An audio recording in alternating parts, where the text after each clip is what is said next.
السلام عليكم ورحمة الله وبركاته. أعوذ بالله من الشيطان الرجيم. بسم الله الرحمن الرحيم. الحمد لله الحمد لله الحمد لله رب العالمين. اللهم صل على سيدنا محمد وعلى آل سيدنا مولانا محمد. رب اشرح لي صدري ويسر لي أمري واحلل عقدة من لساني يفقهوا قولي. أعوذ بكلمات الله التامة من كل شيطان وهامة ومن كل عين لامة ولا حول ولا قوة إلا بالله العلي العظيم. ബഹുമാനരായ മുഅ്മിനീങ്ങളെ മുഅ്മിനാത്തുകളെ, പരിശുദ്ധ ഖുർആനിലെ 141 പേജാണ് റൈഹാൻ ഖുർആൻ ക്ലാസ്സിൽ ഇന്ന് നമുക്ക് പഠിക്കാനുള്ളത്. അള്ളാഹു നമ്മുടെ ഈ സംഗമം സ്വാലിഹായ അമറായി ഖബൂൽ ചെയ്യട്ടെ. നമ്മൾ ദുആ ചെയ്യാൻ കടപ്പാടുള്ള എല്ലാവർക്കും, പ്രത്യേകിച്ച് നമ്മുടെ മാതാപിതാക്കൾ, ഉസ്താദുമാർ, മുഫസ്സിറുകൾ, പണ്ഡിതന്മാർ, ക്ലാസ് കേൾക്കുന്നവർ, പിന്നീട് റഫർ ചെയ്യുന്നവർ, നമുക്ക് ഭക്ഷണം തന്നവർ, നമ്മുടെ സ്നേഹിതരെ സഹായിച്ചവർ, ഇതിനോട് അധ്വാനിക്കുന്നവർ എല്ലാവർക്കും അള്ളാഹു തആല രണ്ട് ലോകത്തും ഖൈർ പ്രദാനം ചെയ്യട്ടെ. ആമീൻ യാ റബ്ബൽ ആലമീൻ. നമ്മൾ ആദ്യമായി 141 പേജ് പാരായണം നിർവഹിക്കുകയാണ്. أعوذ بالله من الشيطان الرجيم. بسم الله الرحمن الرحيم. ذلكم الله ربكم لا إله إلا هو خالق كل شيء فاعبدوه وهو على كل شيء وكيل. لا تدركه الأبصار وهو يدرك الأبصار وهو اللطيف الخبير. قد جاءكم بصائر من ربكم فمن أبصر فلنفسه ومن عمي فعليها وما أنا عليكم بحفيظ. وكذلك نصرف الآيات وليقولوا درست ولنبينه لقوم يعلمون. اتبع ما أوحي إليك من ربك لا إله إلا هو وأعرض عن المشركين. ولو شاء الله ما أشركوا وما جعلناك عليهم حفيظا وما أنت عليهم بوكيل. ولا تسبوا الذين يدعون من دون الله فيسبوا الله عدوا بغير علم. كذلك زينا لكل أمة عملهم ثم إلى ربهم مرجعهم فينبئهم بما كانوا يعملون. وأقسموا بالله جهد أيمانهم لئن جاءتهم آية ليؤمنن بها قل إنما الآيات عند الله وما يشعركم أنها إذا جاءت لا يؤمنون. ونقلب أفئدتهم وأبصارهم كما لم يؤمنوا به أول مرة ونذرهم في طغيانهم يعمهون. صدق الله العلي العظيم. സൂറത്തുൽ അൻആമിലെ 102 മുതൽ 110 വരെയുള്ള 9 ആയത്തുകളാണ് നമ്മൾ ഓതി വെച്ചത്. പരിശുദ്ധ ഖുർആനിലെ 7-ാമത്തെ ജുസിൽ 141 പേജ്. അൽഹംദുലില്ലാഹ്, അല്ലാഹുവിന്റെ വലിയ തൗഫീഖ് കൊണ്ട് നമ്മൾ 7-ാമത്തെ ജുസും അവസാനിപ്പിക്കാൻ പോകുകയാണ്. 7-ാമത്തെ ജുസിലെ അവസാനത്തെ പേജാണ് ഇന്ന് നമ്മൾ പഠിക്കുന്നത്. അല്ലാഹു നമുക്ക് ബാക്കിയുള്ള ജുസുകളും റാഹത്തായി പഠിച്ചു പൂർത്തിയാക്കാൻ തൗഫീഖ് തരട്ടെ. ആമീൻ യാ റബ്ബൽ ആലമീൻ. നമ്മൾ ഇതുവരെ പഠിച്ചതൊക്കെ റബ്ബ് ഖബൂൽ ചെയ്യുകയും ചെയ്യട്ടെ. ആമീൻ യാ അല്ലാഹ്. നമ്മൾ ക്ലാസ്സിലേക്ക് കടക്കുകയാണ്. അള്ളാഹുവിന് പങ്കാളികളുണ്ട്, സന്താനങ്ങളുണ്ട്, ഇങ്ങനെയൊക്കെ പലരും ഉണ്ട് എന്ന് പറഞ്ഞ് നടന്നിരുന്നവരെ കുറിച്ചാണ് കഴിഞ്ഞ ക്ലാസ്സിൽ അവസാനമായി നമ്മൾ ചർച്ച ചെയ്തത്. അത്തരം ജൽപ്പനങ്ങൾ തീർത്തും അസ്ഥാനത്താണ്, അടിസ്ഥാനരഹിതമാണ് എന്നൊക്കെ ദൃഷ്ടാന്തങ്ങൾ സഹിതം സ്ഥാപിച്ച ശേഷം ഇനി അല്ലാഹു തആല ആരാണ്, എന്താണ് എന്നൊക്കെ വ്യക്തമായി മനസ്സിലാക്കി തരികയാണ്. ഇതുകൂടി നമ്മൾ കഴിഞ്ഞ പേജിന്റെ അവസാനത്തെ ആയത്ത് 101 പറഞ്ഞിരുന്നു. അതായത് ബഹുദൈവ വിശ്വാസികൾ ജൽപ്പിക്കുന്ന പോലെ പല ദൈവങ്ങളിൽ ഒരാളല്ല അല്ലാഹു. മുൻ പ്ലാനുകളുടെയും പദ്ധതികളുടെയും ഒന്നും വെളിച്ചത്തിലല്ലാതെ തന്റെ കഴിവ് കൊണ്ട് മാത്രം പ്രപഞ്ചത്തെ ഏറ്റവും സുന്ദരമായ രൂപത്തിലും ശൈലിയിലും മുൻ മാതൃകയില്ലാതെ സൃഷ്ടിച്ചവനാണ്. ജീവിത പങ്കാളിയായ ഒരു കൂട്ടുകാരിയോ ഇണയോ ഒന്നുമില്ല അവന്. എങ്കിലല്ലേ സന്താനം ജനിക്കുന്ന പ്രശ്നം തന്നെ ഉണ്ടാവുകയുള്ളൂ. ഇതൊക്കെ നമ്മൾ കഴിഞ്ഞ ക്ലാസ്സിൽ പറഞ്ഞു. ഇനി അതിനോട് ചേർന്ന് തന്നെ അള്ളാഹു തആല പറയുന്നത് അള്ളാഹു ഏകനാണ്, തുല്യതയില്ലാത്തവനാണ്, സർവ്വ വസ്തുക്കളുടെയും സ്രഷ്ടാവാണ്. സൃഷ്ടികളുടെ കാഴ്ച കൊണ്ട്, കണ്ണുകൊണ്ട് ഇവിടെ വെച്ചവനെ കാണാൻ കഴിയില്ല. അതേസമയം എല്ലാ സൃഷ്ടികളെയും കാഴ്ചകളെയും കണ്ടറിയുന്ന സൂക്ഷ്മജ്ഞാനിയാണ് അള്ളാഹു. 102-ാമത്തെ ആയത്ത് നോക്കാം. ബിസ്മില്ലാഹിർ റഹ്മാനിർ റഹീം. ذَلِكُمُ اللَّهُ رَبُّكُمْ لَا إِلَٰهَ إِلَّا هُوَ خَالِقُ كُلِّ شَيْءٍ فَاعْبُدُوهُ وَهُوَ عَلَىٰ كُلِّ شَيْءٍ وَكِيلٌ. ഇത്രയൊക്കെ വിശദമായി പറഞ്ഞതിന് ശേഷം റബ്ബ് പറയുന്നു, ذَلِكُمُ اللَّهُ رَبُّكُمْ, അവനാണ് നിങ്ങളുടെ രക്ഷിതാവായ അള്ളാഹു. കഴിഞ്ഞ വെച്ചാൽ നമ്മൾ കുറെ കാര്യങ്ങൾ പറഞ്ഞില്ല. അവൻ അങ്ങനെയൊക്കെ ചെയ്യുന്ന അള്ളാഹുവാണ് റബ്ബുക്കും, നിങ്ങളുടെ രക്ഷിതാവായ അള്ളാഹു. ലാ ഇലാഹ ഇല്ലാഹു, അവനല്ലാതെ മറ്റൊരു ആരാധ്യനില്ല. ഖാലിഖു കുല്ലി ഷൈഇൻ, എല്ലാ വസ്തുക്കളുടെയും ഖാലിഖാണ് അവൻ, സ്രഷ്ടാവാണ് അവൻ. അതുകൊണ്ട് ഫഅബ്ദൂഹു, നിങ്ങൾ അവനെ മാത്രം ആരാധിക്കണം, മറ്റാരെയും അവനോട് പങ്കുചേർക്കരുത്. വഹുവ അലാ കുല്ലി ഷൈഇൻ വകീൽ, മുഴുവൻ കാര്യങ്ങളും ഏറ്റെടുത്ത് നിർവഹിക്കുന്നവൻ അവനാകുന്നു.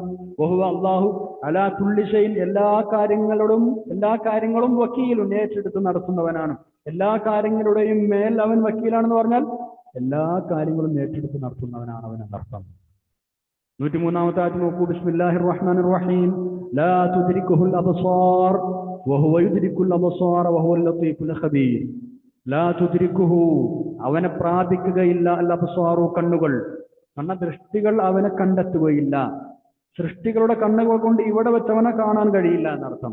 അതേസമയം വഹുവ, അവൻ, യുദ്രികു, അവൻ കാണുന്നതുമാണ്, അൽ അബ്സാറ, എല്ലാ കണ്ണുകളെയും. വഹുവ, അവൻ, യുദ്രികു, അവൻ പ്രാപിക്കും, അൽ അബ്സാറ, എല്ലാ കണ്ണുകളെയും. അതായത് എല്ലാ കണ്ണുകളെയും അവൻ കാണുന്നതാണ്. അതേസമയം നമ്മുടെ കണ്ണുകൾക്ക് അവനെ കാണാൻ കഴിയില്ല ഇവിടെ വെച്ച്. വഹുവ അല്ലാഹു തആല അൽ ലത്തീഫു, അതിസൗമ്യനാണ്, ദയാലുവാണ്, അൽ ഖബീറു, സൂക്ഷ്മജ്ഞാനിയാണ്. ലാ തുദ്രികുഹുൽ അബ്സാർ, കണ്ണുകൾ അവനെ പ്രാപിക്കുകയില്ല എന്ന് പറഞ്ഞുകൊണ്ടുള്ള ഉദ്ദേശം ഈ ലോകത്ത് വെച്ച് അവനെ കാണാൻ കഴിയില്ല എന്നതാണ്. അതിനുള്ള പവറൊന്നും നമ്മുടെ കണ്ണുകൾക്കില്ല. സത്യവിശ്വാസികളായ ആളുകൾക്ക് പരലോകത്ത് വെച്ച് അള്ളാഹുവിനെ കാണാം. ഒരുപാട് ആയത്തുകളും ഹദീസുകളും അതിന് തെളിവാണ്. എന്നാൽ പരലോകത്ത് വെച്ചും നമുക്ക് അള്ളാഹുവിനെ കാണാൻ കഴിയില്ല എന്ന് വാദിക്കുന്ന ഒരു വിഭാഗം ആളുകളുണ്ട്. മുഅ്തസിലിയാക്കൾ എന്നാണ് അവർക്ക് പറയാം. അവരുടെ ആയത്തിന് തെളിവായി ഈ ആയത്ത്, അവരുടെ വാദത്തിന് തെളിവായി ഈ ആയത്ത് ഉയർത്തിക്കാട്ടാറുണ്ട്. സൃഷ്ടികൾക്ക് പരലോകത്ത് വെച്ച് അള്ളാഹുവിനെ കാണാൻ കഴിയില്ല എന്ന അവരുടെ വാദം. സത്യത്തിൽ സത്യവിശ്വാസികൾക്ക് പരലോകത്ത് വെച്ച് അള്ളാഹുവിനെ കാണാനുള്ള മഹാഭാഗ്യം ഉണ്ടാകുമെന്ന് ഖുർആനിൽ തന്നെ വ്യക്തമായി അള്ളാഹു തആല പറഞ്ഞിട്ടുണ്ട്. അത് വലിയൊരു ഭാഗ്യമാണ്. അള്ളാഹുവിനെ കാണാൻ, അതാണ് ഏറ്റവും വലിയ സുഖം എന്നാണ്, ഏറ്റവും വലിയ നിഅമത്ത് അതാണ്.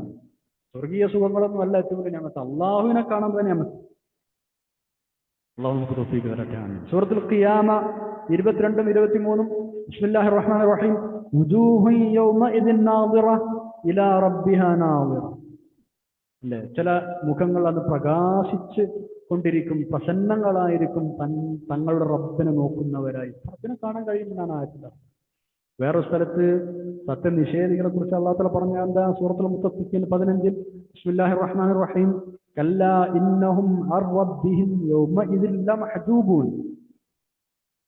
നിശ്ചയമായും സത്യനിഷേധികളായ ആളുകൾ റബ്ബിൽ നിന്ന് മറയിടപ്പെട്ടവർ തന്നെയാവും. അങ്ങനെ റബ്ബിനെ അവർക്ക് കാണാൻ കഴിയില്ല. അപ്പൊ അതിന്റെ അർത്ഥം എന്താ? അല്ലാത്തവർക്ക് കാണാം, സത്യവിശ്വാസികൾക്ക് കാണാം. നിരവധി ഹദീസുകളും ഈ വിഷയത്തിൽ വന്നിട്ടുണ്ട്. ലാ തുദ്രികുഹുൽ അബ്സാറു വഹുവ യുദ്രികുൽ അബ്സാറ വഹുവൽ ലത്തീഫുൽ ഖബീർ. ചെറിയ ആയത്താണെങ്കിലും വിപുലമായ അർത്ഥങ്ങളുള്ള വചനമാണ്. അള്ളാഹുവിന്റെ ഉന്നതമായ പരിശുദ്ധമായ ഗുണമഹാത്മ്യങ്ങളെ, വസ്തുക്കളെ, സിഫത്തുകളെ മനസ്സിലാക്കുന്നതിന് അടിസ്ഥാന നിദാനങ്ങളായി കരുതപ്പെടുന്ന 2 ആയത്തുകളിൽ ഒന്നാണ് നമ്മളിപ്പോൾ പിടിച്ചത്. ലാ തുദ്രികുൽ അബ്സാർ എന്ന അള്ളാഹുവിനെ മനസ്സിലാക്കാൻ, അള്ളാഹുവിന്റെ ഗുണമഹാത്മ്യം മനസ്സിലാക്കാൻ അതിനടിസ്ഥാനമായി പ്രവർത്തിക്കുന്ന 2 ആയത്തുകൾ ഒന്ന്. മറ്റൊരായത്ത് ഏതാണെന്നറിയോ? സൂറത്ത് ശൂറയിലെ 11-ാമത്തെ ആയത്ത്. ബിസ്മില്ലാഹിർ റഹ്മാനിർ റഹീം. ലൈസ കമിസ്ലിഹി ശൈഉൻ വഹുവ സമീഉൽ ബസീർ. അള്ളാഹുവിനെ പോലെ ഒന്നുമില്ല എന്ന് പറയുന്ന ആയത്ത്. ഈ 2 ആയത്തുകളാണ്. ഈ 2 ആയത്തുകൾ അടിസ്ഥാനമാക്കിയാണ് അള്ളാഹുവിനെ കുറിച്ച് മനസ്സിലാക്കേണ്ടത്. അള്ളാഹുവിന്റെ ഗുണവിശേഷണങ്ങളെ അള്ളാഹുവിന്റെ പേരുകളെല്ലാം ഈ രണ്ട് വാക്യത്തിന്റെ അടിസ്ഥാനത്തിലേ വ്യാഖ്യാനിക്കാൻ പാടുള്ളൂ. മഹാന്മാരായ മുഫസ്സിറുകളൊക്കെ ഈ വിഷയം പ്രത്യേകമായി ചൂണ്ടിക്കാട്ടിയിട്ടുണ്ട്. ലാ തുദ്രിക്കുഹുൽ അബ്സാർ, ഈ വാക്കിന് അവനെ പ്രാപിക്കുകയില്ല എന്നാണ് നമ്മൾ അർത്ഥം പറഞ്ഞത്, അല്ലേ?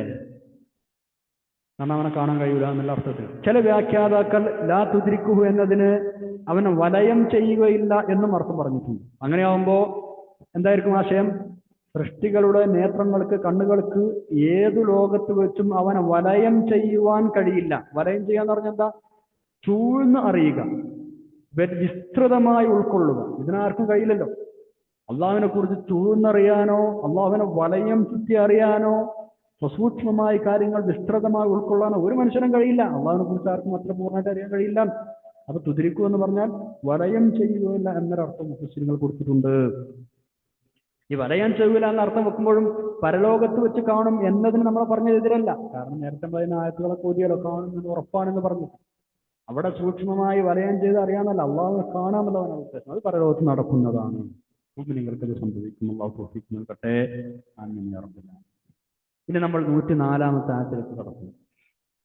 അപ്പൊ സത്യം ഇന്നതാണ് എന്ന് മനസ്സിലാക്കാനും അതനുസരിച്ച് പ്രവർത്തിച്ച് രണ്ട് ലോകത്തും രക്ഷപ്പെടാനും ജയിച്ചു കയറാനും മതിയായ ലക്ഷ്യങ്ങളും തെളിവുകളും നബി സല്ലല്ലാഹു അലൈഹി വസല്ലം തങ്ങൾ മുഖേന അള്ളാഹു തആല നൽകിയിട്ടുണ്ട് എന്നാണ് ഒന്നുകൂടെ ഇനി ഊന്നി പറയുന്നത്.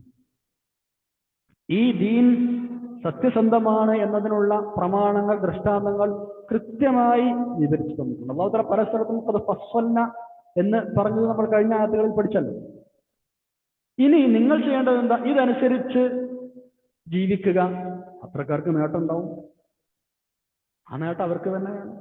ഞാൻ അതെല്ലാം തയ്യാറല്ല, നിങ്ങളെ ഇഷ്ടം പോലെ ജീവിക്കാം, അതിന്റെ കോട്ടം നിങ്ങൾക്ക് തന്നെയാണ്. കണ്ടറിഞ്ഞ് കാര്യങ്ങൾ മനസ്സിലാക്കാൻ വേണ്ടത്ര തെളിവുകൾ നിങ്ങൾക്ക് നൽകി കഴിഞ്ഞിട്ടുണ്ട്.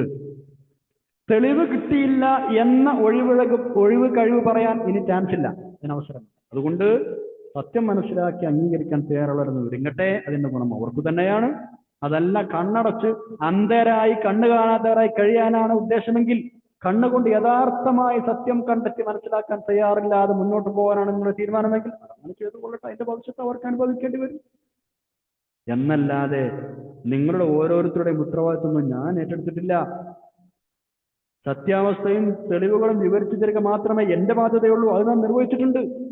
ഇങ്ങനെ നിങ്ങൾ ജനങ്ങളോട് പറയൂ നബിയെ സല്ലല്ലാഹു അലൈഹി വസല്ലം അല്ലാഹു തആല ആഹ്വാനം ചെയ്യുക. നോക്കൂ 104-ാമത്തെ ആയത്ത്. ബിസ്മില്ലാഹിർ റഹ്മാനിർ റഹീം. ഖദ് ജാഅകും ബസായിറു മിർ റബ്ബികും ഫമൻ അബ്സറ ഫലിനഫ്സി വമൻ അമിയ ഫഅലൈഹാ വമാ അന അലൈക്കും ബിഹഫീദ്. ഖദ് ജാഅകും, നിശ്ചയമായും നിങ്ങൾക്ക് വന്നു കിട്ടിയിട്ടുണ്ട്, ബസായിറു, പല ദൃഷ്ടാന്തങ്ങളും പല തെളിവുകളും, മിർ റബ്ബിക്കും, നിങ്ങളുടെ റബ്ബിന്റെ ഭാഗത്ത് നിന്ന് പല ദൃഷ്ടാന്തങ്ങളും നിങ്ങൾ വന്നിട്ടുണ്ട് എന്ന് നിങ്ങൾ പ്രഖ്യാപിക്കും നബിയെ. അതുകൊണ്ട് ഫമൻ അബ്സറ, അതുകൊണ്ട് ആരെങ്കിലും ഉൾക്കാഴ്ചയുള്ളവനായാൽ, തന്റെ മനോദൃഷ്ടിയിലൂടെ ഉൾക്കാഴ്ച ഉപയോഗിച്ച് സത്യം കണ്ടെത്തിയാൽ ഫലിനഫ്സിഹി, അപ്പൊ അതിന്റെ ഗുണം അവന് തന്നെയാണ് ലഭിക്കുക. ഒമൻ അമിയ, ഇനി ആരെങ്കിലും അന്ധനാവുകയാണ് ചെയ്തതെങ്കിൽ, കണ്ണു കാണാത്തവനാവുകയാണ് ചെയ്തതെങ്കിൽ ഫഅലൈഹ, അതിന്റെ ദോഷവും അവന് മാത്രം. അതിന്റെ ദോഷം അവന്റെ മേൽ തന്നെയാണെന്ന് പറഞ്ഞാൽ അതിന്റെ ദോഷം അവന് തന്നെയാണ്. അംഗീകരിച്ച ഗുണം അവനാണ്. ഇനി അംഗീകരിക്കാതെ കണ്ണോടത് കാണാതെ അന്ധനായി കഴിയാനുള്ള താല്പര്യമെങ്കിൽ അതിന്റെ ദോഷം അവന് തന്നെയാണ്. അമാന അലൈക്കും ബിഹഫീദ്, അമാന, ഞാൻ അല്ല, അലൈക്കും, നിങ്ങളുടെ മേൽ ബിഹഫീദ്, സൂക്ഷിപ്പുകാരനല്ല, നിങ്ങളെ കാത്തു സംരക്ഷിക്കേണ്ട ചുമതലയുള്ളവനല്ല ഞാൻ. കാര്യം എത്തിച്ചു തരേണ്ട, പറഞ്ഞു തരേണ്ട ബാധ്യതയുള്ളൂ ഞാൻ നിർവഹിച്ചിട്ടില്ല. ഇനി അർത്ഥം നിങ്ങൾ നിങ്ങൾക്ക് തീരുമാനിക്കും. ഖദ് ജാഅകും ബസായിറു മിർ റബ്ബികും. ബസീറത്തുൻ എന്നതിന്റെ പ്ലൂരലാണ്, ബഹുവചനമാണ് ബസായിർ. ഉൾക്കാഴ്ച എന്ന അർത്ഥത്തിലാണ് സാധാരണ ഉപയോഗിക്കുക. മനസ്സുകൊണ്ട് കണ്ടുകൊണ്ട് കാണുക, മനസ്സുകൊണ്ട് കാണുക നമ്മൾ പറയില്ലേ. പുറം കാഴ്ച, പുറമേ കാണുക എന്നുള്ളതിന് ബസർ എന്ന് പറയും. ബസർ, പിന്നെ പുറം കാഴ്ചക്ക് ബസർ എന്ന് പറയും. അതിന്റെ ബഹുവചനം പിന്നെ അബ്സാർ എന്നാണ്. ബസറും ജമ്മ് അബ്സാർ, പുറം കാഴ്ച. ഇതങ്ങനെയല്ല. ബസീറത്തും ജമ്മ് ബസായിർ, ഉൾക്കാഴ്ച, പുറംകാഴ്ചയും ഉൾക്കാഴ്ച കൊണ്ട് മനസ്സിലായല്ലോ. ബസർ പുറംകാഴ്ച, ബസീറത്ത് ഉൾക്കാഴ്ച. ആ ബസീറത്തിന്റെ പ്ലൂറലാണ് ഇവിടെ ബസായിർ എന്ന് പറഞ്ഞത്. إنها لا تعمل الأبصار ولكن تعمل القلوب التي في الصدور. അള്ളാഹു തആല കൃത്യമായി അത് അങ്ങനെ തന്നെ പറഞ്ഞിട്ടുണ്ട്. അതായത് فإنها لا تعمل الأبصار, പുറംകാഴ്ചകളല്ല ശരിക്ക് അന്ധമാകുന്നത്. ولكن تعمل القلوب التي في الصدور, അകക്കണ്ണുകൊണ്ട് കാണാൻ കഴിയാത്തതാണ് പലരുടെയും പ്രശ്നം. ഉള്ളുകൊണ്ട് അകക്കണ്ണുകൊണ്ട് ചിന്തിച്ചിട്ടാണ് കാര്യങ്ങൾ മനസ്സിലാക്കേണ്ടത് എന്നർത്ഥം. ബസറുൻ എന്നതിന്റെ ജമ്മ അബസാർ അവിടെ ഉപയോഗിച്ചെന്ന് പറയാനാണ് ആയത്തിൽ ഊതിയത്. ഇവിടെ പറഞ്ഞ ബസായിർ ബസീറത്ത് എന്നതിന്റെ പേരിലാണ് അകക്കാഴ്ച എന്നർത്ഥം. 105-ാമത്തെ ആയത്തിലേക്ക് കടക്കുന്നു നമ്മൾ. ഇങ്ങനെ വിവിധ രൂപത്തിൽ ബസായിറുകൾ, ദൃഷ്ടാന്തങ്ങൾ വിവരിച്ചു തരുന്നത് കാര്യം മനസ്സിലാക്കുന്നവർക്ക് അതിനുള്ള സൗകര്യത്തിന് വേണ്ടിയാണ്.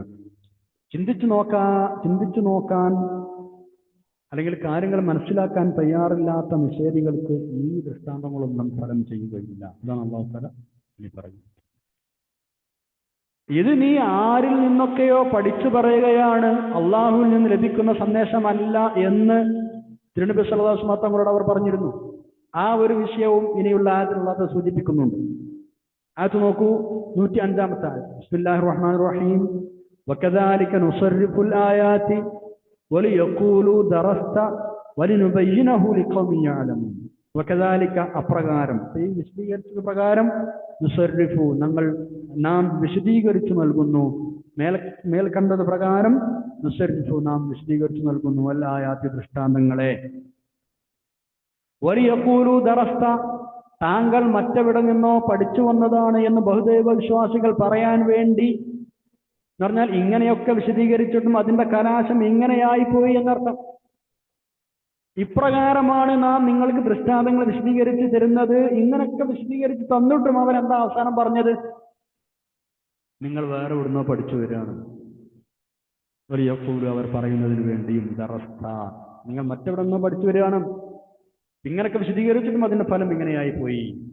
മറ്റു ചിലരിൽ നിന്ന് താങ്കൾ പഠിച്ചുവെന്ന് അവർ സത്യനിഷേധികൾ പറയുവാനും, പിന്നെ വലിനുബയ്യിനഹു, നമ്മൾ വിശദീകരിച്ചു കൊടുക്കുവാനും, ലിഖൗമിൻ യഅലമൂൻ, കാര്യങ്ങൾ മനസ്സിലാക്കുന്ന ആളുകൾക്ക്, കാര്യബോധമുള്ള ജനതക്ക് ഖുർആനെ നാം വെളിപ്പെടുത്തി കൊടുക്കാൻ വേണ്ടിയും നമ്മൾ ഇങ്ങനെയൊക്കെയാണ് കാര്യങ്ങൾ വിശദീകരിച്ചു തരുന്നത്. നുബയ്യിനു, ബയ്യന യുബയ്യിനു എന്ന് പറഞ്ഞാൽ വിശദീകരിച്ചു കൊടുക്കുക. ദറസ എന്ന് പറഞ്ഞാൽ പഠിക്കുക എന്നാണ്.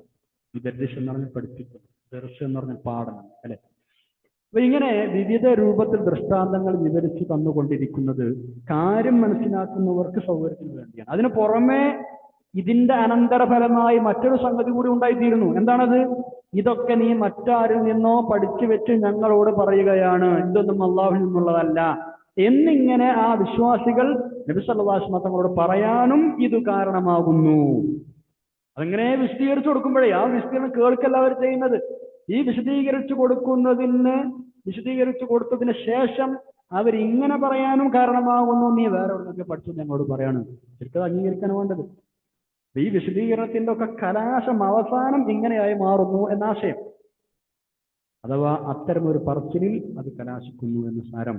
നമ്മൾ ഒരു നാടൻ ഉദാഹരണം പറയുകയാണെങ്കിൽ ഈ ആൾക്ക് മനസ്സിലാക്കാൻ വലിയ തറസ്ഥ എന്ന് മനസ്സിലാക്കുന്ന നാടൻ ഉദാഹരണം പറയുകയാണെങ്കിൽ, നമ്മൾ ഒരു വാഹന അപകടം സംഭവിച്ച ഒരാൾ മരിച്ചു വിചാരിച്ചു. അള്ളാഹു നമ്മളെ കാത്തുരക്ഷിക്കട്ടെ, ആമീൻ. എപ്പോഴും കാവൽ തേടേണ്ട വിഷയമാണ് പെട്ടെന്നുള്ള മരണങ്ങളിൽ നിന്ന്. അള്ളാഹു നമ്മളെല്ലാവരെയും കാത്തുരക്ഷിക്കട്ടെ.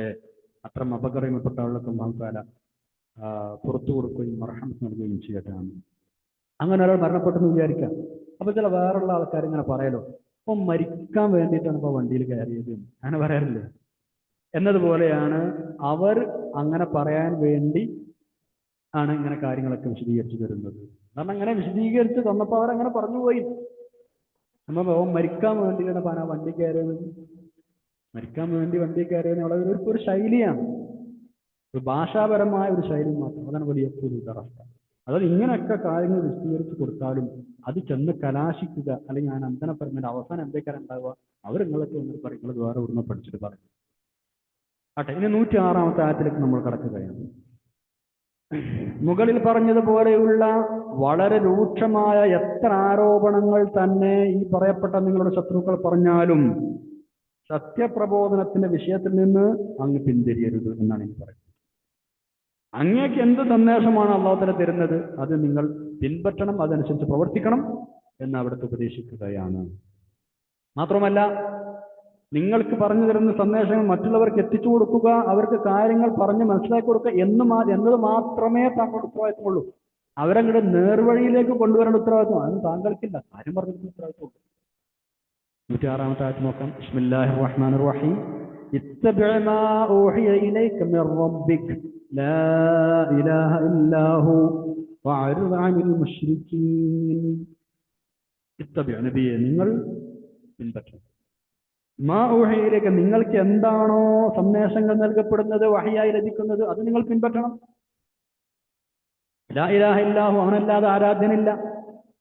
വഅരിദ് അങ്ങ് അവഗണിക്കുകയും ചെയ്യണം അനിൽ മുശ്രിക്കീൻ മുശ്രിക്കീങ്ങളെ താങ്കൾ പിന്തിരിഞ്ഞു പോയിക്കോളൂ. അവരെന്തെങ്കിലും പറയട്ടെ, എത്ര രൂക്ഷമായ ആക്രമണങ്ങൾ പറയട്ടെ, നിങ്ങൾ പഠിച്ചു വന്നതാണ് എന്നോ മറ്റെന്തൊക്കെയാണെന്ന് പറഞ്ഞാലും വഅരിദ് നിങ്ങളത് അവഗണിച്ചേക്കണം.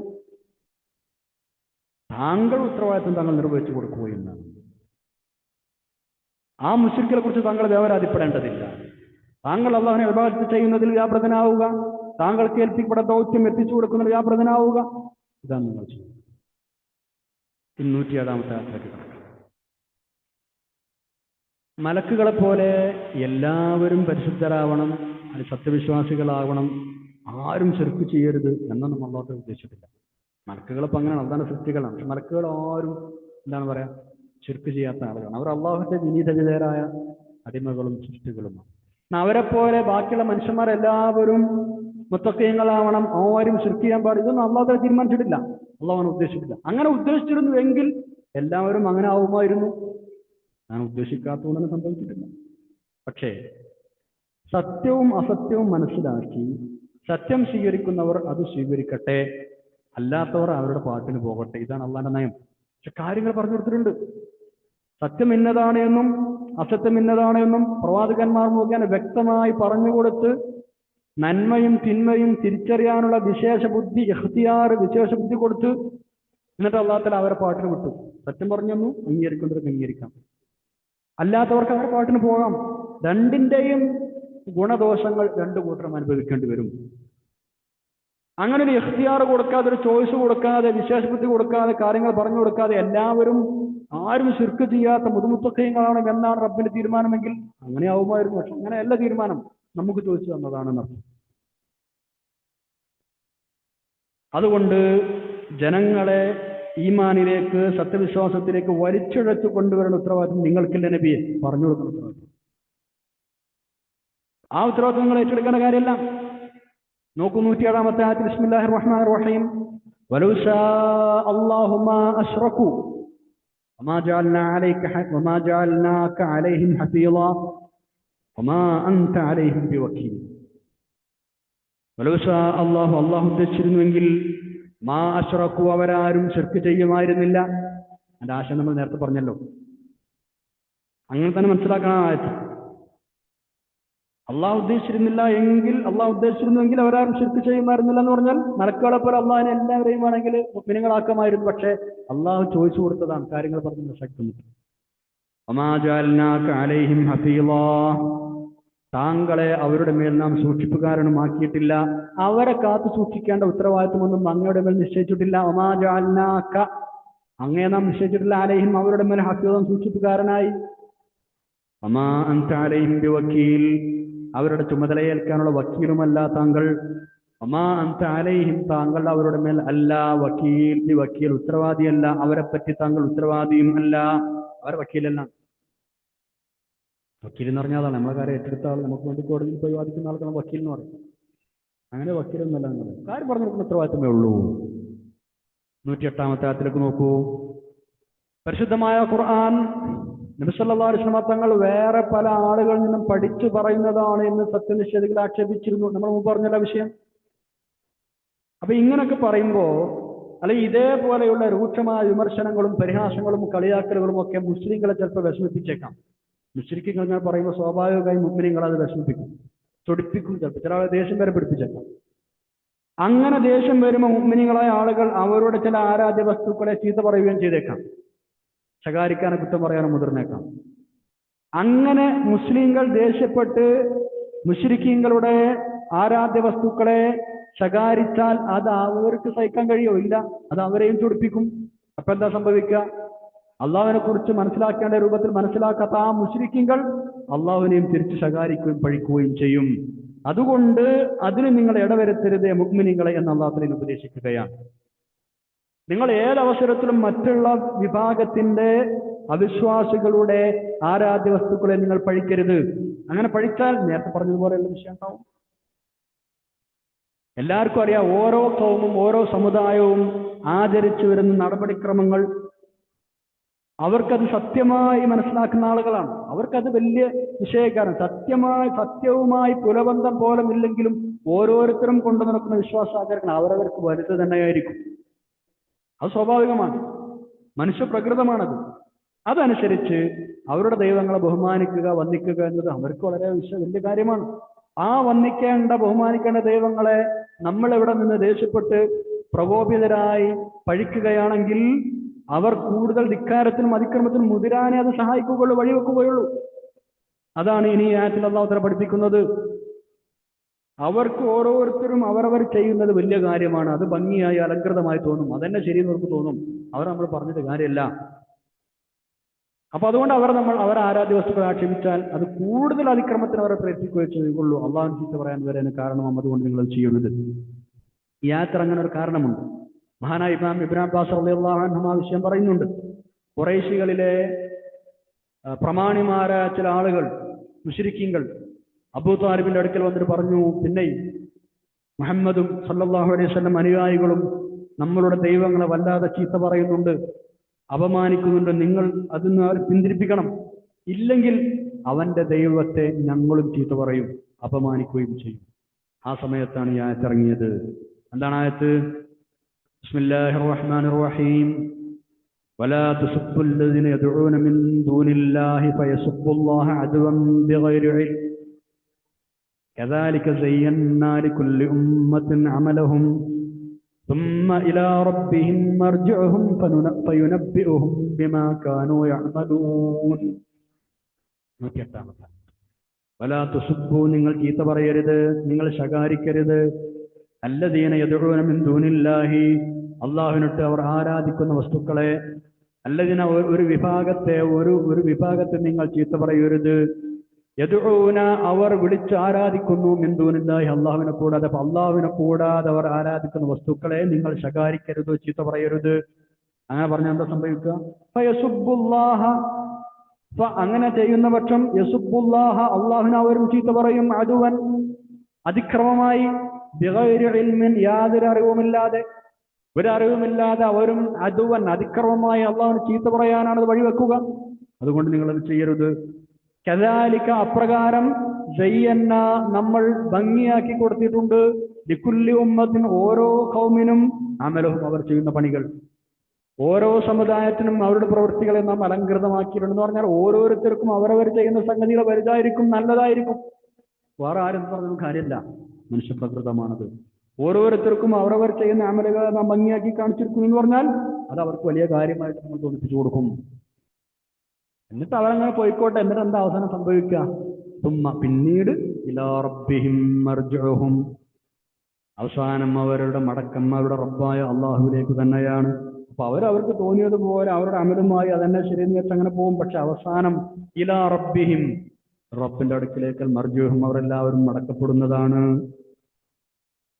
റബ്ബിന്റെ അടുക്കിലേക്കാണ് അവരുടെ മടക്കം. മർജി റബ്ബിന്റെ അടുക്കിലേക്കാണ്. എന്നിട്ട് അങ്ങനെ റബ്ബിന്റെ അടുക്കൽ വരുമ്പോ ഫയുനബ്ബിഉഹും, റബ്ബ് അവരോട് പറഞ്ഞു കൊടുക്കും, വിവരിച്ചു കൊടുക്കും, ബിമാ കാനൂ യഅമലൂൻ, അവർ ചെയ്തിരുന്നതൊക്കെ നല്ലതാണെന്ന് വിചാരിച്ചവർ ചെയ്തിരുന്ന കാര്യങ്ങളൊക്കെ, അതിനെക്കുറിച്ചൊക്കെ അല്ലാഹു തആല പരലോകത്ത് വരുമ്പോ അവരോട് പറഞ്ഞു കൊടുക്കുന്നതാണ്. ഫയുനബ്ബിഉഹും. ഈ ആയത്തിൽ നിന്ന് നമ്മൾ പഠിക്കേണ്ട ഒരു പാഠം, ഒരു നന്മ ഒരാൾ ചെയ്യുകയാണെങ്കിൽ അത് ചെയ്യാതിരുന്നാൽ ഉള്ളതിനേക്കാൾ വലിയ കുഴപ്പമുണ്ടാകും എന്ന് കണ്ടാൽ ആ നന്മ ചെയ്യാതിരിക്കണം. അതായത് ഒരു കാര്യം പൊതുവെ നിർദോഷകരമായിരുന്നാൽ പോലും അത് അനിഷ്ടകരമായ മറ്റൊരു ദോഷത്തിന് കാരണമാവുമെങ്കിൽ അതിന് ഒഴിഞ്ഞു നിൽക്കണം. ഒരു കാര്യം നിർദോഷകരമാണ്, ചെയ്യുന്ന പ്രത്യേകിച്ച് കുഴപ്പമൊന്നുമില്ല, പക്ഷെ അത് ചെയ്താൽ അതുകൊണ്ട് വേറൊരു ദോഷം ഉണ്ടാവും നോക്കുക, എന്നാൽ പിന്നെ ഈ ആദ്യത്തെ കാര്യം ചെയ്യരുത്. ഒരു നന്മയാണ്, നല്ലൊരു കാര്യമാണ്. അത് ചെയ്താൽ അതിലേറെ വലിയ കുഴപ്പം അതുകൊണ്ട് ഉണ്ടാവും എന്ന് പേടിയുണ്ടെങ്കിൽ തന്നെ നന്മ ഒഴിവാക്കണം. ഈ ആയത്തിനോട് ചേർത്തി പഠിക്കേണ്ട, മനസ്സിലാക്കേണ്ട ഒരു ഹദീസുണ്ട്. നമ്മളൊക്കെ ശ്രദ്ധിച്ച് മനസ്സിലാക്കുന്ന ഒരു ഹദീസാണ്.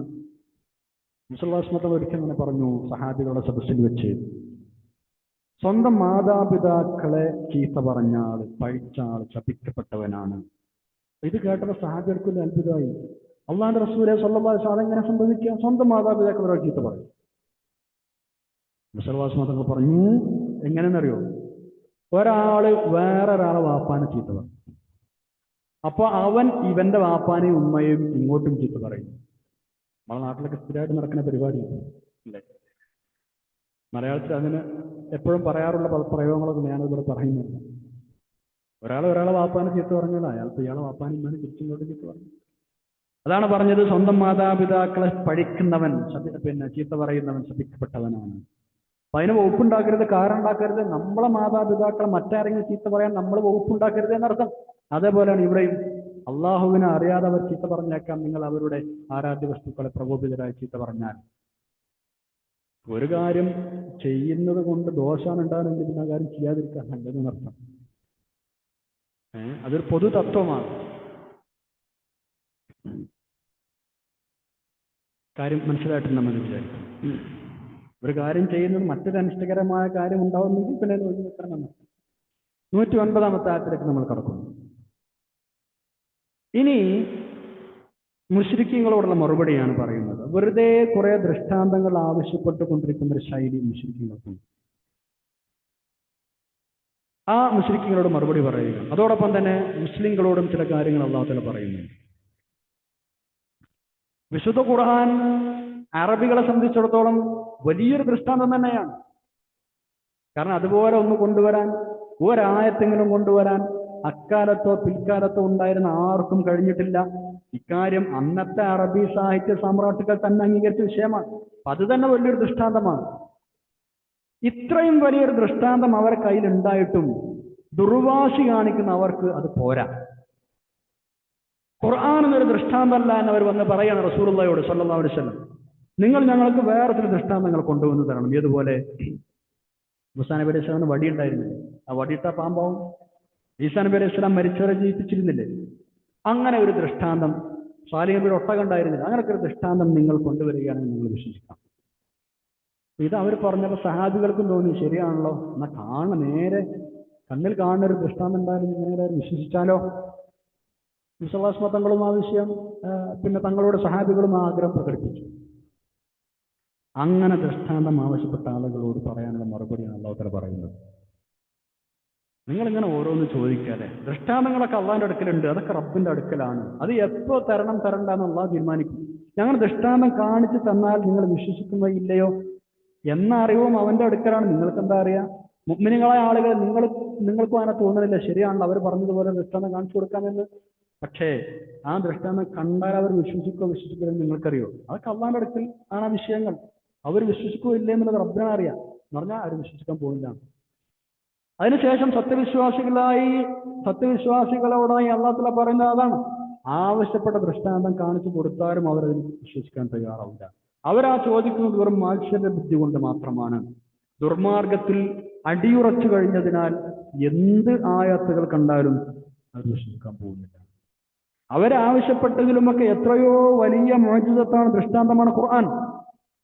അതിൽ വിശ്വസിക്കാത്ത അവരുടെ വേറൊന്നിനും വിശ്വസിക്കുന്നു. ഇത് നിങ്ങൾക്കറിയില്ല മുഅ്മിനീങ്ങൾ, അതുകൊണ്ടാണ് നിങ്ങളും അങ്ങനെ ഒരു ആഗ്രഹം പ്രകടിപ്പിച്ചത്. ആയത്ത് നോക്കൂ. ബിസ്മില്ലാഹിർ റഹ്മാനിർ റഹീം. വഅഖ്സമൂ ബില്ലാഹി ജഹദ അയ്മാനിഹിം ലഇൻ ജാഅത്ഹും ആയത്തുൻ ലാ യുഅ്മിനുന്ന ബിഹാ ഖുൽ ഇന്നമൽ ആയാതു ഇൻദല്ലാഹ് വമാ യുശ്ഇറുക്കും അന്നഹാ ഇദാ ജാഅത് ലാ യുഅ്മിനൂൻ. വഅഖ്സമൂ, അവർ സത്യം ചെയ്തു പറയുന്നു, ശപഥം ചെയ്യുന്നു, ബില്ലാഹി അല്ലാഹുവിനെ കൊണ്ട്, ജഹദ അയ്മാനിഹിം ഉറപ്പിച്ചു തറപ്പിച്ചു പറയുന്നു. ജഹദ അയ്മാനി എന്ന് പറഞ്ഞാൽ നല്ല മെനക്കിട്ട് സത്യം ചെയ്യുന്നു, പരമാവധി ആണയിട്ട് സത്യം ചെയ്യുന്നു. അള്ളാഹുവിനെ കൊണ്ട് അവർ സത്യം ചെയ്യുന്നു. ജഹദ അയ്മാനിഹിം, പരമാവധി ആണയിട്ട് മെനക്കെട്ട് നല്ല കഠിനമായി നല്ല ശക്തമായി സത്യം ചെയ്യുന്നു എന്നർത്ഥം. അയ്മാൻ എന്ന് പറഞ്ഞ സത്യങ്ങൾ. അപ്പൊ അവരുടെ ഏറ്റവും കഠിനമായ സത്യം എന്ന് പറഞ്ഞാൽ അവരുടെ ഏറ്റവും കൂടുതൽ ആണയിട്ട് അവർ സത്യം ചെയ്യുന്നു. എന്താ സത്യം ചെയ്ത് പറയുന്നത്? ലഇൻ ജാഅത്ഹും, അവർക്ക് വന്നു കിട്ടുകയാണെങ്കിൽ, ആയത്തിനൊരു ദൃഷ്ടാന്തം വരികയാണെങ്കിൽ, ലയുഅ്മിനുന്ന ബിഹാ, നിശ്ചയമായും അതുകൊണ്ട് വിശ്വസിക്കാം എന്നവർ ആണയിട്ട്, പരമാവധി ആണയിട്ട് ഉറപ്പിച്ച് തറപ്പിച്ച് പറയുന്നു. നബിയോട് മറുപടി കൊടുക്കാൻ വേണ്ടി പറഞ്ഞു. ഖുൽ, നബിയെ സല്ലല്ലാഹു അലൈഹി വസല്ലം അങ്ങ് മറുപടി കൊടുത്തേക്കൂ. ഇന്നമൽ ആയാതു ഇൻദല്ലാഹ്, നിശ്ചയമായും ആയാത്തുകൾ അള്ളാഹുവിങ്കൽ മാത്രമാണ്. ദൃഷ്ടാന്തങ്ങൾ വരണോ അയക്കണ്ടോ എന്നൊക്കെ തീരുമാനിക്കേണ്ടത് അള്ളാഹുവാണ്. ഇനി മുഅ്മിനുകൾ വിളിച്ചു പറയാണ്, വമാ യുശ്ഇറുക്കും അന്നഹാ ഇദാ ജാഅത് ലാ യുഅ്മിനൂൻ, മുഅ്മിനീകളെ, സത്യവിശ്വാസികളെ, വമാ യുശ്ഇറുക്കും, നിങ്ങൾക്ക് എന്തറിയാം, അന്നഹാ ഇദാ ജാഅത്, നിശ്ചയമായും ആ ദൃഷ്ടാന്തം വന്നാൽ, ലാ യുഅ്മിനൂന, അത് വന്നു കിട്ടിയാൽ തന്നെ അവർ വിശ്വസിക്കുകയില്ല. നിങ്ങൾക്ക് എന്തറിയാം? എന്തറിഞ്ഞിട്ടാണ് നിങ്ങൾ അത് പറയുന്നത്? അങ്ങനെ വന്നോട്ടെ എന്ന് അതിന് ആഗ്രഹം പ്രകടിപ്പിക്കുന്നത്. വമാ യുശ്ഇറുക്കും അന്നഹാ ഇദാ ജാഅത് ലാ യുഅ്മിനൂൻ, അവർ വിശ്വസിക്കുകയില്ല എന്ന് നിങ്ങൾക്കറിയില്ലല്ലോ. വമാ യുശ്ഇറുക്കും, നിങ്ങൾക്കറിയില്ല എന്ന് പറഞ്ഞാൽ നിങ്ങൾക്ക് എന്തറിയാം? അന്നഹാ ഇദാ ജാഅത് ലാ യുഅ്മിനൂൻ, അവർക്കതറിയില്ല എന്ന് സാരം. 110-ാമത്തെ ആയത്ത് നോക്കൂ. തുടക്കം മുതൽക്കേ പരിശുദ്ധ ഖുർആനെ എതിർക്കുകയും നിഷേധിക്കുകയുമാണ് ഈ കൂട്ടർ ചെയ്തത്. അതേപോലെ തന്നെ മറ്റുള്ള തെളിവുകളെ കുറിച്ചൊന്നും അവർ ശ്രദ്ധിച്ചതേ ഇല്ല. ഇനി ഇപ്പൊ പുതിയ ദൃഷ്ടാന്തം കണ്ടാലും അവർ വിശ്വസിക്കാൻ പോകുന്നില്ല. അവരുടെ മനസ്സിനും കാഴ്ചക്കുമൊക്കെ തകരാറ് ബാധിച്ചിരിക്കുന്നു. അതുകൊണ്ടാണ് അവർ ഇനി ദൃഷ്ടാന്തങ്ങൾ കൊടുത്താലും വിശ്വസിക്കാത്തത്. കാരണം എന്താണ്? അവരുടെ മനസ്സിനും കാഴ്ചക്കും തകരാറ് ബാധിച്ചിട്ടുണ്ട്. ഹൃദയം കൊണ്ട് ആലോചിച്ചോ, കണ്ണുകൊണ്ട് ശരിക്ക് കണ്ടറിഞ്ഞോ, കാര്യം മനസ്സിലാക്കി അവർ സത്യം സ്വീകരിച്ചേക്കും എന്നുള്ള പ്രതീക്ഷ അസ്ഥാനത്താണ്. അതിന് വകയും അവർ കൂടുതൽ കൂടുതൽ ദുഷിച്ചുകൊണ്ടിരിക്കുകയാണ്. അവർ ചെയ്യുന്നതൊക്കെ ചെയ്തു കൊള്ളട്ടെ എന്ന് വെച്ച് തൽക്കാലം അവരെ നമ്മൾ അയച്ചുവിടുകയാണ് എന്ന് താല്പര്യം. 110-ാമത്തെ ആയത്ത് നോക്കൂ. ബിസ്മില്ലാഹിർ റഹ്മാനിർ റഹീം. വനുഖല്ലിബു അഫ്ഇദതഹും വഅബ്സാറഹും കമാ ലം യുഅ്മിനൂ ബിഹി അവ്വല മർറ വനദറുഹും ഫീ തുഗ്യാനിഹിം യഅമഹൂൻ. ഈ ഖുർആൻ ഒന്നാം വട്ടം, ആദ്യവട്ടം വിശ്വസിക്കാതിരുന്നത് പോലെ ഇപ്പോഴും അവരുടെ ഹൃദയങ്ങളും കണ്ണുകളും നാം മറിച്ചുകൊണ്ടിരിക്കുകയും തങ്ങളുടെ ധിക്കാരവുമായി അന്ധമായി വിഹരിക്കാൻ അവർ വിട്ടുകളയുകയും ചെയ്യുകയാണ്. വനുഖല്ലിബു, നാം മറിച്ചുകൊണ്ടിരിക്കുകയാണ്. അഫ്ഇദത്തും, അവരുടെ ഹൃദയങ്ങളെ, വഅബ്സാറഹും, അവരുടെ കാഴ്ചകളെയും. ഏതുപോലെ? കമാലം യുഅ്മിനൂ, അവർ വിശ്വസിക്കാത്തതുപോലെ, ബിഹി, ഖുർആനിൽ, അവ്വല മറത്തിന്, ആദ്യവട്ടം അവർ വിശ്വസിക്കാതിരുന്നത് പോലെ ഇപ്പോഴും അവരുടെ ഹൃദയങ്ങളെയും കണ്ണുകളെയും നാം മറിച്ചുകൊണ്ടിരിക്കുകയാണ്. പറഞ്ഞാൽ ഹൃദയങ്ങൾ കൊണ്ടും കണ്ണുകൾ കൊണ്ടൊന്നും ശരിയായി ചിന്തിക്കാനോ കാണാനോ അവർ ശ്രമിക്കാത്തത് കൊണ്ട് നമ്മൾ മറിച്ചു കളയുകയാണ്. മാത്രമല്ല, വനദറുഹും, നാം അവരെ ഉപേക്ഷിച്ചു കളയുന്നു, അവരെ വിട്ടുകളയുന്നു. ഫീ തുഗ്യാനിഹിം, അവരുടെ ആ ധിക്കാരത്തിൽ, യഅമഹൂൻ, അന്ധമായി വിഹരിക്കാൻ, അവരവരുടെ അധികാരത്തിൽ അങ്ങനെ അന്ധമായി വിഹരിച്ചു കൊള്ളട്ടെ എന്ന് കരുതി നാം അവരെ വിട്ടയക്കുകയുമാണ്. തുഗ്യാൻ എന്ന് പറഞ്ഞാൽ ധിക്കാരം, യഅമഹൂൻ എന്ന് പറഞ്ഞാൽ അന്ധമായി വിഹരിക്കുക. വനുഖല്ലിബു അഫ്ഇദതഹും, ഹൃദയങ്ങളെയും കണ്ണുകളെയും നാം മറിക്കുമെന്ന് പറഞ്ഞത് നമ്മൾ സൂറത്തുൽ ബഖറ പഠിച്ചപ്പോൾ 7-ാമത്തെ ആയത്തിൽ ഒരു വിഷയം പറഞ്ഞിരുന്നു. അതേപോലെ ഒരു പ്രയോഗമാണ്. എന്താണ് ആയത്ത്? സൂറത്തുൽ ബഖറയിൽ 7-ാമത്തെ ആയത്ത്. ബിസ്മില്ലാഹിർ റഹ്മാനിർ റഹീം. ഖതമല്ലാഹു അലാ ഖുലൂബിഹിം വഅലാ സമഇഹിം വഅലാ അബ്സാരിഹിം ഗിശാവത്തുൻ വലഹും അദാബുൻ അളീം. അല്ലാഹുവിന്റെ ഹൃദയങ്ങൾക്കും കാതുകൾക്കും മുദ്ര വെച്ചിരിക്കുന്നു അല്ലേ നമ്മളവിടെ പറഞ്ഞിരുന്നു. നമ്മൾ വിശദീകരിക്കുകയും ചെയ്തിരുന്നു. അതായത് എത്ര സത്യസന്ധമായ കാര്യങ്ങളാണെങ്കിലും അതൊക്കെ മുൻവിധിയോടെ നിഷേധിക്കുകയും അതിന് നേരെ കൊഞ്ഞനം കാട്ടുകയും ചെയ്യുക എന്നൊരു സ്വഭാവമായിരുന്നു അവരുടേത്. അപ്പോ ആ സ്വഭാവത്തോട് യോജിച്ചൊരു പ്രതിക്രിയ റബ്ബും സ്വീകരിച്ചു. അതായത് സത്യത്തിന്റെ വെളിച്ചം ലഭിക്കാനുള്ള മാർഗങ്ങളായ ഹൃദയം, കാത്, കണ്ണ് എന്നിവയിൽ ആ വെളിച്ചം ലഭിക്കാതിരിക്കാനുള്ള സ്ഥിതിവിശേഷം മാത്രം ഉണ്ടാക്കി അവരുടെ തന്നെ പണി കൊണ്ട് അവരുടെ പ്രവർത്തനം കാരണമായി. ആ ഒരു സ്ഥിതിവിശേഷത്തിനാണ് അൽ ബഖറയിലെ ഈ ആയത്തിൽ മുദ്ര വെച്ചു എന്ന് പറഞ്ഞത്. അതേപോലൊരു പ്രയോഗമാണ് ഇവിടെ വനുഖല്ലിബു, അവരുടെ ഹൃദയങ്ങളെയും കണ്ണുകളെയും നാം മറിക്കുമെന്ന് പറഞ്ഞതും. അതായത് സത്യനിഷേധവും മർക്കടമുഷ്ടിയും ജീവിത ലക്ഷ്യമാക്കി അവർ സ്വീകരിച്ചത് കൊണ്ട് അള്ളാഹു മുദ്ര വെച്ചു എന്ന് പറഞ്ഞാൽ ആ മുദ്ര വെക്കാൻ കാരണം അവർ തന്നെയാണ്. അത് അള്ളാഹു ഒരു മാനദണ്ഡമല്ലാതെ മുദ്ര വെച്ചതല്ല എന്നർത്ഥം. അവരുടെ കയ്യിൽ ഇരിപ്പ് കൊണ്ട് നേടിയതാണ്. ഇതേപോലെയാണ് 210-ാമത്തെ ആയത്തിലെ ആശയം. അവർ ഹൃദയങ്ങളെ കണ്ണുകളെ നാം മറിച്ചുകൊണ്ടിരിക്കുന്നു പറഞ്ഞാൽ മനസ്സിനും കാഴ്ചക്കും തകരാറ് ബാധിച്ചു. ആ മനസ്സുകൊണ്ടും കാഴ്ച കൊണ്ടും ശരിയായ കാര്യങ്ങൾ മനസ്സിലാക്കാൻ അവർ തയ്യാറാവുന്നില്ല. അവരുടെ നിഷേധത്തിൽ മുടർച്ചു നിൽക്കുകയാണ്. അതുകൊണ്ട് മറിച്ചുകൊണ്ടിരിക്കുകയാണ്. അതിനവർക്ക് അവസരം ഒരുങ്ങാതിരിക്കുകയാണ് അവർ തയ്യാറില്ലാത്തതുകൊണ്ട്. ഇനിയിപ്പോ എന്ത് ദൃഷ്ടാന്തം കണ്ടാലും അവർ വിശ്വസിക്കാൻ പോകുന്നില്ല. ഹൃദയം കൊണ്ട് ആലോചിച്ചോ കണ്ണുകൊണ്ട് കണ്ടറിഞ്ഞോ ഇക്കാര്യം അവർ മനസ്സിലാക്കി സത്യം അംഗീകരിക്കും എന്ന പ്രതീക്ഷക്ക് പകരുക. കമാലമിഅ്മിനൂബിഹി അവ്വല മറ, ഒന്നാം വട്ടം അവർ വിശ്വസിക്കാത്തതുപോലെ എന്ന് പറഞ്ഞതിന് പല തഫ്സീറുകളുമുണ്ട്. ഒന്ന്, ചന്ദ്രനെ പിളർത്തി കാണിച്ചു കൊടുത്തിരുന്ന റസൂലുള്ളാഹി സ്വല്ലല്ലാഹു അലൈഹി വസല്ലം തങ്ങൾ അവർ ആവശ്യപ്പെട്ടത് പ്രകാരം ആ ചന്ദ്രനെ 2 കഷ്ണാക്കാൻ നിങ്ങൾ കൂടെ വിശ്വസിക്കാം. അങ്ങനെ പറഞ്ഞിട്ട് അങ്ങനെ എന്തായി പിളർത്തി കാണിച്ചു കൊടുത്തു. വളരെ പ്രസിദ്ധമായ സംഭവമാണ്. പക്ഷേ അതിനുശേഷം അവർ വിശ്വസിച്ചില്ല. അതാണ്. അപ്പൊ ആദ്യ വട്ടം ആ ദൃഷ്ടാന്തം കണ്ടത് വിശ്വസിക്കാതിരുന്നത് പോലെ ഇനിയും അവർ വിശ്വസിക്കാൻ പോകുന്നില്ല. ഹൃദയം കൊണ്ടും കണ്ണുകൾ കൊണ്ടും സത്യത്തിലേക്കും സന്മാർഗത്തിലേക്കും തിരിഞ്ഞു നോക്കാൻ തയ്യാറില്ലാത്തതിനാൽ അവർ ഒരിക്കലും നേർമാർഗം പ്രാപിക്കാൻ പോകുകയില്ല. പരിശുദ്ധ ഖുർആൻ പലയിടത്തും പ്രയോഗങ്ങൾ കാണാം. വനുഖല്ലിബു അഫ്ഇദതഹും, അതേപോലെ സയ്യന്നാലിക്കുല്ലുമ്മത്തിൻ അമലഹും വനദറുഹും ഫി തുഗ്യാനിഹിം യഅമഹൂൻ എന്നൊക്കെ ഇത്തരം പ്രയോഗങ്ങൾ പലയിടത്തുമുണ്ട്. നമ്മളത് വിശദീകരിച്ചിട്ടുണ്ട്. അപ്പോൾ അത് ആ നിലക്ക് തന്നെ മനസ്സിലാക്കണം. അള്ളാഹു ഒരു മാനദണ്ഡവും ഇല്ലാതെ അവരങ്ങനെ പറഞ്ഞാക്കല്ല, അല്ലെങ്കിൽ അവരങ്ങനെ ആക്കി മാറ്റല്ല. അവരുടെ ചെയ്തികൾ കാരണം, അവരുടെ കയ്യിരിപ്പ് കാരണം അങ്ങനെ ആയി മാറുകയാണ്. ഇത്രയുമാണ് ഇന്ന് നമുക്ക് ഈ പേജിൽ പഠിക്കാനുള്ളത്. അൽഹംദുലില്ലാഹ് നമ്മളിവിടെ 7ാമത്തെ ജുസ്ഇ പൂർത്തിയാക്കിയിരിക്കുകയാണ്.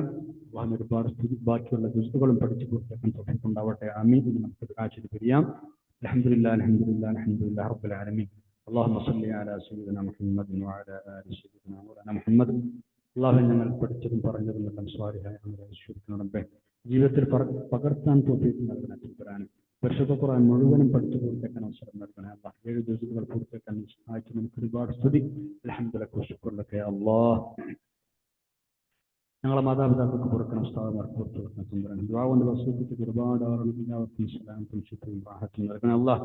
രോഗികൾക്ക് ശുഭ നൽകണം തമ്പുരാനെ. മാറാ രോഗങ്ങളുടെ പ്രയാസങ്ങൾക്ക് ആപത്തും സുഖങ്ങളും എല്ലാവരും റഹ്മാനെ. ഞങ്ങൾ ദീനും ദുനിയാവും ആഖിറത്തും രക്ഷപ്പെടുത്തണ റഹ്മാനെ. ഇൽമിൽ ബർക്കത്ത് നൽകണം റബ്ബേ. നിന്റെ ഇൽമിൽ ഖുർആനിനും നല്ല മനസ്സോടെ നല്ല നിയ്യത്തോടെ ഖിദ്മത്തിൽ അവസരം നൽകണം തമ്പുരാനെ. اللهم اغفر لنا وارحمنا ولوالدينا رب ارحمهما كما ربيانا صغيرا. اللهم اغفر للمؤمنين والمؤمنات والمسلمين والمسلمات. اللهم اجعل جمعنا هذا جمعا مرحوما وتفرقنا. ربنا آتنا في الدنيا حسنة وفي الآخرة حسنة وقنا عذاب النار. ربنا تقبل منا إنك أنت السميع العليم إنك أنت التواب الرحيم. آمين برحمتك يا أرحم الراحمين. صلى الله تعالى وسلم على خير خلقه سيدنا محمد وعلى آله وصحبه أجمعين. سبحان ربك رب العزة عما يصفون وسلام على المرسلين والحمد لله رب العالمين. എല്ലാവരും ദുആ ചെയ്യണം. إن شاء الله تجزء المقدمة سبحانك اللهم وبحمدك أشهد أن لا إله إلا أنت أستغفرك وأتوب إليك. والسلام عليكم ورحمة الله وبركاته.